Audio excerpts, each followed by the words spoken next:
B pharma third semester second year physical pharmaceutics first की बात चल रही थी। यूनिट फर्स्ट स्टार्ट कर चुके थे। पहला लेक्चर अपलोड हो चुका है और दूसरा लेक्चर लेकर आया हूँ। आज के लेक्चर में हम लोग काफ़ी लंबी स्टडी करेंगे सॉल्युबिलिटी के बारे में, कैसे डिटरमाइन करते हैं उसका सॉल्यूट सॉल्वेंट मैकेनिज़्म, उसके सॉल्वेंट के टाइप्स के बारे वगैरह वगैरह बहुत सारी स्टडी आज के लेक्चर में करेंगे। लंबा लेक्चर है, बने रहिए हमारे साथ और सब्सक्राइब ज़रूर करिए, क्योंकि बहुत मेहनत के साथ मैं आप लोगों के लिए लेक्चर लेकर आता हूँ। और अपने दोस्तों के साथ शेयर करिए इस वीडियो को, जिससे मुझे मोटिवेशन मिले, मेरे वीडियो पर व्यूअर्स ज़्यादा आएँ, तभी मैं आप लोगों के लिए इस ट्रिक के साथ इतना ईजी वे में लेकर आऊँगा इन लेक्चर्स को। अच्छी हवा चल रही है, बेहतरीन। हो सकता है आपको आवाज़ आ जाए, लेकिन थोड़ा सा आप कॉम्प्रो करिए भैया, क्योंकि बहुत बहुत ईजी वे में मैं लेकर आता हूँ आप लोगों के लिए लेक्चर। डिटर्मिनेशन ऑफ सॉल्युबिलिटी है हमारा टॉपिक।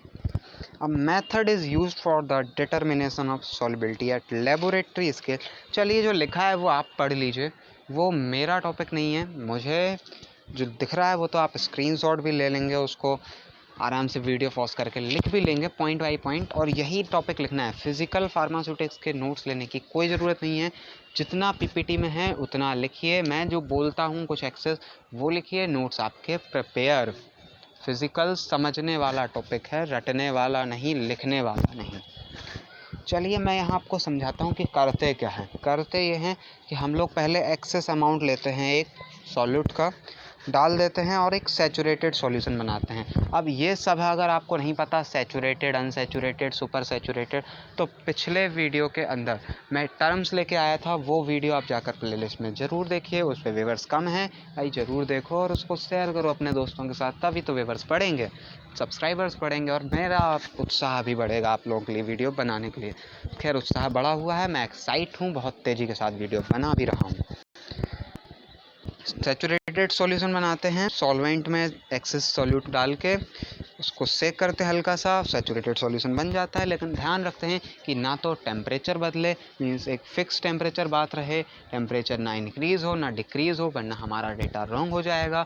अगर इंक्रीज़ हो गया तो ज़्यादा अमाउंट डिज़ोल्व हो जाएगा, जो हमें रॉन्ग डाटा देगा, और अगर डिक्रीज़ हुआ तो कम। अब बात करते हैं, फिर उसके बाद जब बन जाएगा तो कुछ एक्सेस अमाउंट बचेगा, क्योंकि हमने ज़्यादा डाला था सॉल्यूट, जितना डिज़ोल्व होना था उससे ज़्यादा। तो वो जो बचेगा उसको हम लोग एक फ़िल्टर असेंबली लगाएंगे। आप लोगों ने फ़िल्टर असेंबली लगाई होगी सेकेंड सेमेस्टर में, अगर आपको एक दो प्रैक्टिकल करने का मौका मिला होगा तो, और अगर नहीं मिला होगा तो आप लगाएंगे फ्यूचर में। और उस फ़िल्टर असेंबली की हेल्प से हम लोग जो एक्सेस अमाउंट ऑफ सॉल्यूट है उसको पहले फ़िल्टर कर लेते हैं। दैन जो बचता है सॉल्यूशन, उस सॉल्यूशन को हम लोग एवापोरेट करते हैं, और एवापोरेट करने के बाद जो रेसिड्यू मिलता है उसको वेट कर लेते हैं, और हमें पता लग जाता है कि कितनी है इसकी सॉल्युबिलिटी सॉल्यूट की उस पार्टिकुलर सॉल्वेंट में। सिंपल सा मेथड, बहुत आसान नहीं है। जी हाँ, अभी प्रॉब्लम्स और डिसएडवांटेज हैं बताता हूँ। पहले केवल इतना समझिए कि करते क्या हैं, कैसे करते हैं और क्या रिज़ल्ट निकलता है। सारी चीज़ मैंने यहाँ बताई। अब ये थ्योरी राम कहानी उतना अच्छे से समझ में शायद ना आई हो, इसलिए मैं आपको नेक्स्ट पेज पे ले चलता हूँ। जी हाँ, समझने वाली चीज़ है फ्लो चार्ट, जिसके लिए मैं जाना जाता हूँ। भैया राम कहानी समझ नहीं आती, इसलिए फ़्लो चार्ट बनाओ और लाइफ टाइम याद रहेगा ये चार्ट। अगर 2-4 लाइनें आपने पढ़ ली, केवल 2 लाइन 2.5 लाइन होंगी इस चार्ट के अंदर, लेकिन इसको पढ़ के आप 1.5 पेज लिख सकते हैं। जी हाँ, मैं बताऊँगा अगर आप नहीं लिख पाएंगे तो। सबसे पहले एक्सेस ऑफ सॉल्वेंट लेते हैं, फिक्स वॉल्यूम सॉल्वेंट का लेते हैं, उसमें डिज़ोल्व कर देते हैं। फिक्स वॉल्यूम मतलब 50 ml 100 ml, जितना आपको लेना हो, प्रैक्टिकल का जितना आपका कंसिडरेशन हो। और विग्रस सेक, हल्का सा सेक करते हैं, ये नहीं घुमा डाला उसको पकड़ के, टेम्परेचर बढ़ गया, ज़्यादा अमाउंट सॉल्युबल हो गया, बन गया सुपर सैचुरेटेड, बनाना था सैचुरेटेड। सैचुरेटेड सॉल्यूशन बन जाएगा, फिर उसको फ़िल्टर करेंगे फ़िल्ट्रेशन असेंबली पे। अब fixed volume of saturated solution को एवापोरेट करेंगे फ़िल्टर करने के बाद, और वेट करेंगे रेसिड्यू जो हमें मिलेगा उसका, और हम लोगों को सॉल्युबिलिटी एस्टिमेटेड हो जाएगी। बहुत ईजी वे में मैं आपके लिए लेकर आया हूँ। तो इस फ्लो चार्ट को याद करिए, और जो ट्रिक मैंने बताई, इस ट्रिक को जीवन भर आप कभी नहीं भूलेंगे, क्योंकि आपको मैंने पहले ही बोला हुआ है, पढ़िए नॉलेज के लिए, ना कि एग्ज़ाम्स के लिए। डिसएडवांटेजेस और प्रॉब्लम्स की बात करें तो एवापोरेशन जो होता है किसी भी लिक्विड का वो बहुत मुश्किल ऑपरेशन होता है, बहुत मुश्किल प्रैक्टिकल होता है हमारे लिए, हमारे मतलब आपके लिए। आप अभी 3rd सेमेस्टर में हैं और आप एवापोरेशन इतना आसानी से नहीं कर सकते। This difficulty can be overcome when ever a chemical analysis method is used.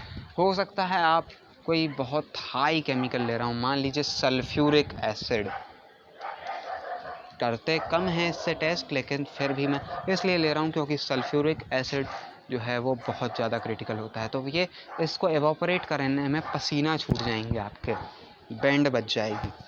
Another defect of this method is, दूसरा जो डिफेक्ट है वो ये है कि इक्विलिब्रियम बनाना होता है हमें सॉल्यूट और सॉल्वेंट के बीच, जो बनाना बहुत मुश्किल होता है और बहुत समय लेता है, टाइम कंज्यूमिंग है।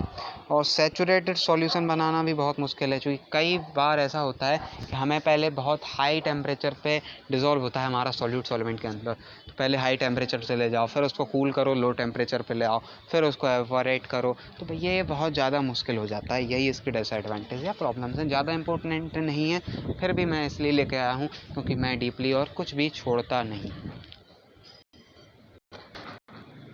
अब बात आती है सॉल्युबिलिटी कर्व। सॉल्युबिलिटी कर्व की ट्रिक मैं बताता हूँ आपको। एक हम लोग कर्व बनाएंगे जिसमें एक तरफ होगा टेम्परेचर, एक तरफ होगी सॉल्युबिलिटी, बस उन दोनों के बीच बना हुआ कर्व कहलाता है सॉल्युबिलिटी कर्व। तो यहाँ आप क्या करेंगे कि any point on a line represent saturated solution. Line पे अगर आपका वो ग्राफ बन रहा होगा तो वो आपका सुपर सैचुरेटेड होगा। सैचुरेटेड क्या होता है वो मैं पहले लेक्चर में बता चुका हूँ। उसके बाद भी यहाँ लिखा हुआ है the solvent contains the maximum amount of solute, means उस टेम्परेचर और उस प्रेशर पे ज़्यादा से ज़्यादा अमाउंट जितना डिजोल्व हो सकता है उतना उस सॉल्वेंट के अंदर होता है, उस सॉल्यूशन में सॉल्यूट का होता है। ये देखिए ग्राफ बना हुआ है, बाकायदा पॉइंट पे है। अब जो सुपर सैचुरेटेड के लिए बनेगा वो इस पॉइंट से ऊपर बनेगा, मैंने 50 की जगह 60 पे। मींस कोई ऐसा बंदा आ गया जो थोड़ा सा गुस्सैल है, उसने लेके घुमा डाला पूरा सॉल्यूशन और कहा कि नहीं हो रहा, हल्का सा टेम्परेचर भी दे दिया उसको। अब घुलना था 50, घुल गया 60, इसके ऊपर बनेगी, इसके ऊपर बनेगी तो वो बनेगा हमारा सुपर सैचुरेटेड। सॉरी कि मैं आपको एक रिदम में पढ़ाता चला जाता हूँ और सामने क्या हुआ वो मुझे थोड़ा सा डिस्टर्बेंस हो जाता है कई बार, इसके लिए आपको सॉरी बोलता हूँ। और अनसैचुरेटेड में क्या हुआ, कोई आलसी बंदा आ गया, उसने बस डाला, या कोई लापरवाह बंदा आ गया जिसका मन नहीं है प्रैक्टिकल का, उसने डाला हल्का सा अमाउंट, हल्का फुल्का सेक करना था तो किया, नहीं करना था तो कोई बात नहीं, और कह दिया लो बन गया सैचुरेटेड। अब घुलना था 50, उसमें घुला पता चले 40 ही, तो उसका पॉइंट नीचे आएगा इसी कर्व में। कर्व एक ही है, इसको समझा दिया, आपको ट्रिक बता दी कैसे बनता है बस। और तीनों टर्म आपको मैंने पिछले लेक्चर में बता दिए थे ऑलरेडी, आपको पता है ही, बस आज के टॉपिक में है यही, आगे मैं बताता हूँ। देखिए any point below a line represents an unsaturated volume, जहाँ लेस देन होता है मैक्सिमम के। और देखिए मैंने आपसे कहा था नीचे बन जाएगा 40 ग्राम, नीचे बन गया लाइन, ठीक है। Next third, any point above a line. अब इसके बाद अबव बन गया, जितना होना चाहिए था क्योंकि हमने टेम्परेचर या प्रेशर ज़्यादा दे दिया तो वो उससे ज़्यादा एडिशन हो गया। और अब क्या हुआ कि जो हमारा सॉल्युबिलिटी कर्व था वो 50 की जगह 60 ग्राम हो गया, सॉल्युबिलिटी जो डिजोल्व हो गया अमाउंट सॉल्यूट का वो 60 ग्राम हो गया, तो सॉल्युबिलिटी कर्व ऊपर बनेगा। ये देखिए फटाफट, चूँकि मैं अगर इसको राम कहानी की तरह बताता, रट्टा खलवाता, आपको नहीं हो पाता, लेकिन मैंने क्या किया, आपको बहुत इजी तरीके से ट्रिक बताई, सारे टर्म्स पहले बता चुका था और इतना बेहतरीन टॉपिक ख़त्म हो गया। 2 नंबर 4 नंबर के लिए आपको बहुत इम्पोर्टेंट है जो। अब बात करते हैं हमारे important topic, mechanism of solute solvent interaction. Solution बनता जिस बेस पे है वो बेस। तो ये जो राम कहानी लिखी हुई है ये कहती है, मैं वही राम कहानी बता रहा हूँ, कि यहाँ हमारे जो सॉल्यूट और सॉल्वेंट डिज़ोल्व होता है वो लाइक डिज़ोल्व लाइक प्रिंसिपल पे चलता है। लाइक डिज़ोल्व लाइक को इस तरह से समझ सकते हैं कि वही स्टूडेंट एक दूसरे के फ्रेंड्स बनते हैं। आज फ्रेंडशिप डे है, आप सभी को पता है, तो वही एक दूसरे के फ्रेंड बनते हैं जिनका बिहेवियर, जिनका कुछ सिमिलैरिटी होती हैं। जैसे आपने देखा होगा बैक वेंचर होते हैं फ्रेंड, फ्रंट वेंचर होते हैं फ्रेंड। तो उनका जो एटीट्यूड होता है सिमिलर। जैसे कई जो जिनका पढ़ाई का मूड होता है वो दोस्त बन जाते हैं, क्योंकि वो पढ़ाई में हेल्प हो जाती है।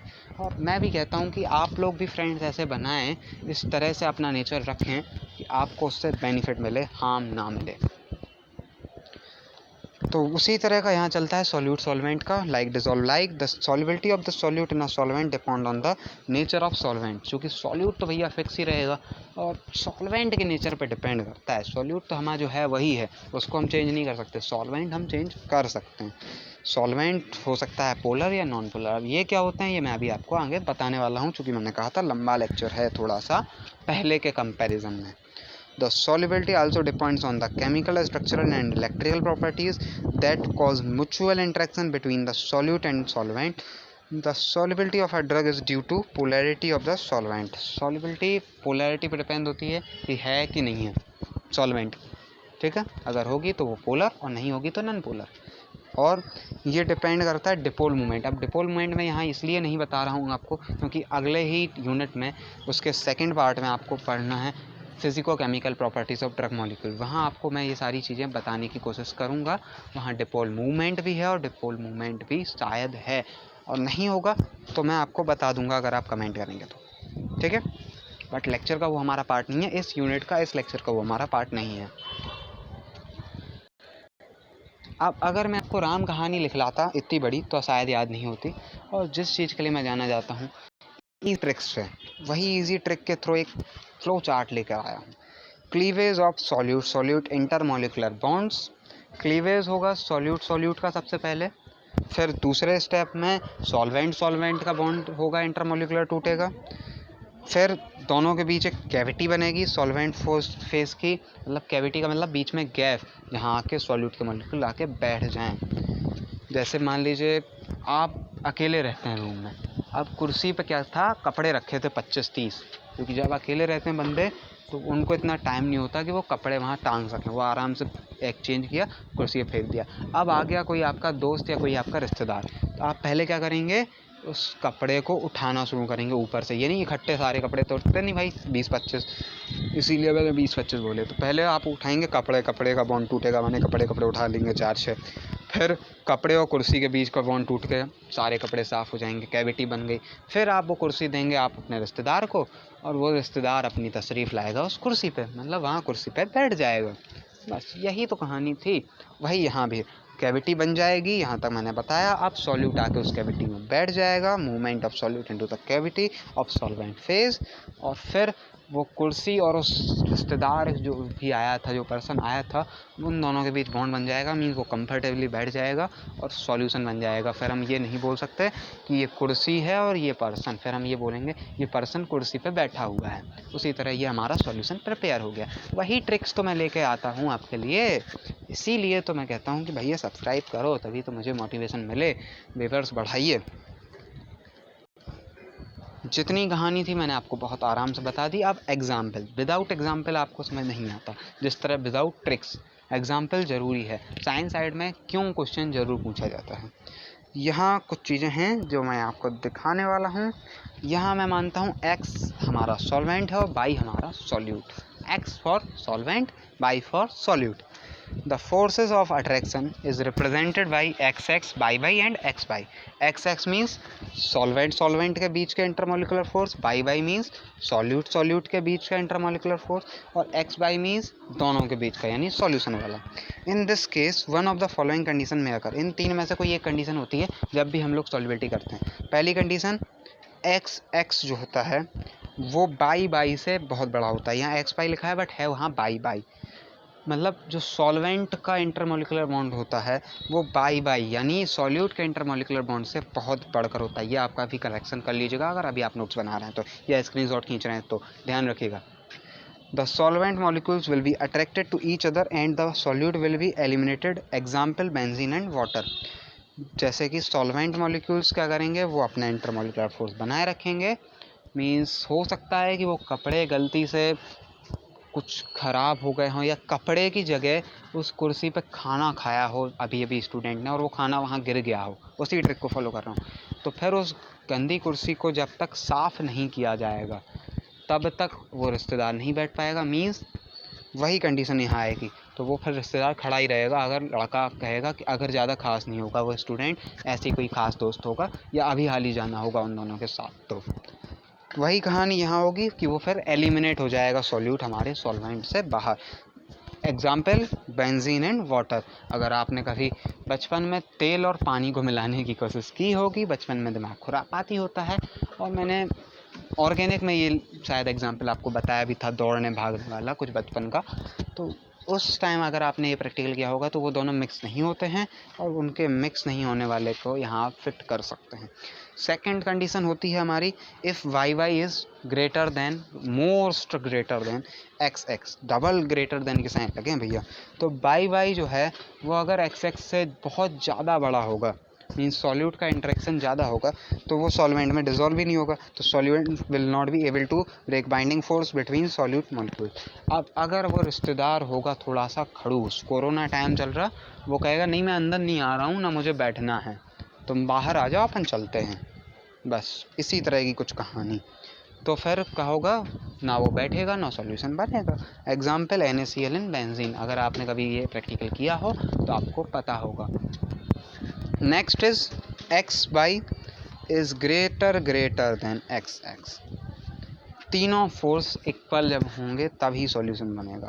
The solute will disperse and form a solution. तो सॉल्यूशन जो है वो डिस्पर्स हो जाएगा और सॉल्यूशन सब फॉर्म कर देगा। मीन्स वो रिश्तेदार आराम से उस कुर्सी पर बैठ जाएगा, ना कुर्सी गंदी है ना रिश्तेदार खड़ूस है, वो आराम से बैठ जाएगा, कहानी ख़त्म हुई। Example NaCl in water. बहुत आराम से, इतना प्यार से, इतनी अच्छी ट्रिक से मैंने आपको पूरा कर दिया जो इतना कॉम्प्लेक्स था वो। अभी मैंने ऊपर जब मैकेनिज़्म स्टार्ट किया था कहा था कि पोलर नॉन पोलर के बारे में बताऊंगा, तो वो अब यहाँ है। तो पोलर सॉल्वेंट होते हैं water, glycols, methyl and ethyl alcohol. Polar solvent is used to dissolve ionic solute and other polar substances. The mechanism of the polar solvents mainly depend on the high dielectric constant. Dielectric constant भी unit second के second part में आपको पढ़ाऊंगा। और यहाँ mechanism की बात चल रही है, तो इसका मैकेनिज़्म डिपेंड होता है पोलर सॉल्वेंट्स का हाई डाइलेक्ट्रिक कांस्टेंट पे, तो इसको मैंने ब्रैकेट में लिखा हुआ है, which reduces the oppositely charge particle. इसमें डाइलेक्ट्रिक कांस्टेंट की जो रहेगा, यहाँ अपोजिट चार्ज वाले पार्टिकल्स आएंगे। मींस आप फिजिक्स पढ़ के आए हैं, आपको पता है अपोजिट चार्ज वाले जो पार्टिकल्स होते हैं वो अपने बीच अट्रैक्शन करते हैं और सिमिलर वाले रिपल्सन करते हैं, बस वही यहाँ फॉलो होगा और वही डाइलेक्ट्रिक कांस्टेंट होता है। यहाँ मैंने एक हिंट दे दिया आपको। And bye hydrogen bind formation, means hydrogen bond के जो फॉर्मेशन होता है उससे भी इनका मैकेनिज्म फॉलो आउट होता है। और डिपोल इंट्रैक्शन के लिए भी, dipole interaction is similar to dipole, जो अभी मैंने आपको बताया वही। ठीक है, मैं आशुतोष सिंगर, इन्हीं चीज़ों के लिए तो फेमस हूँ। आप पहले नॉन पोलर समझ लीजिए, फिर सेमी पोलर समझ लीजिएगा। नॉन पोलर मीन्स इनका जो मैकेनिज्म होता है ये वॉन डेर वाल्स फोर्स पर डिपेंड होता है, ठीक है, और ये पोलर नहीं होते हैं। और सेमी पोलर जो ना यहाँ होते हैं ना वहाँ होते हैं, बीच के बंदर, एक बार आपके कान में भी आके खुसर फुसर करेगा, एक बार बगल वाले के कान में जाके खुसर फुसर करेगा, वो किसी के मतलब फिक्स नहीं होता, वही semi polar. They can act as intermediate solvent, means बीच की कहानी।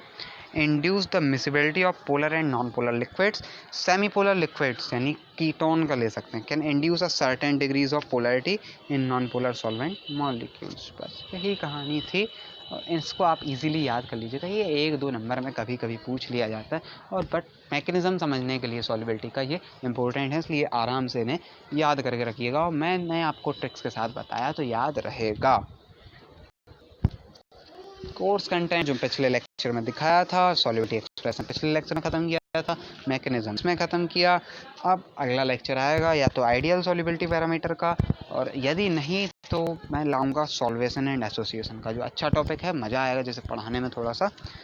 और at last, thank you for watching this video. अगर आपको नोट्स चाहिए तो कमेंट करिए, और अगर आप किसी कंडीशन में कमेंट नहीं कर पा रहे हैं या मैं आपका कमेंट का रिप्लाई नहीं कर पा रहा हूँ, चूँकि यूट्यूब में एक डिफेक्ट चल रहा है टेक्निकल, इस वजह से थोड़ी सी प्रॉब्लम्स आ रही हैं, तो आप मुझे सीधा मेरे नंबर 9140403649 पर मैसेज कर सकते हैं। बट फिज़िकल फार्मास्यूटिक्स केस में अगर आप लेक्चर देखकर ही, मेरी बातों को सुनकर ही शॉर्ट में वही बातें लिखकर और वही पीपीटी जो दिख रही है उससे नोट्स बनाते हैं तो बहुत अच्छा होगा। कमेंट करिए अगर कोई क्वेरी रह गई हो तो, वैसे तो रही नहीं होगी, बहुत इजी वे में मैंने आपको बताया। सब्सक्राइब ज़रूर करिए और लेक्चर्स भी आपको मिल जाएंगे टाइम से, और सबसे इम्पोर्टेंट मुझे मोटिवेशन मिल जाएगा। शेयर करिए अपने दोस्तों के साथ और मुझे मोटिवेट करिए, क्योंकि व्यूअर्स पढ़ेंगे तब मुझे मज़ा आएगा कि हाँ इतने लोगों की जिम्मेदारियाँ मेरे ऊपर हैं। सुरक्षित रहें, घर में रहें, क्योंकि कोरोना काल है, सरकार की गाइडलाइंस फॉलो करें, और मेरे वीडियो को लाइक ज़रूर करें, क्योंकि मैंने इतनी मेहनत और इतनी ट्रिक्स आप लोगों के लिए लाई हैं। धन्यवाद। और हाँ, एक और चीज़, नोट्स अभी नहीं मिलेंगे, अभी आप मैसेज करेंगे, मैं आपको ऐड करूँगा अपने ग्रुप में जो नया बनाया हुआ है, 3 4 5 लोग हैं अभी उसमें, और उसके बाद आपको जब यूनिट कंप्लीट हो जाएगी पूरी तब नोट्स मिलेंगे, ठीक है। इसलिए आप नोट्स के हड़बड़ी में मत रहिए, लेक्चर देखिए, lecture is important not notes. रट नहीं सकते आप किसी भी चीज़ को, ठीक है। चलते हैं।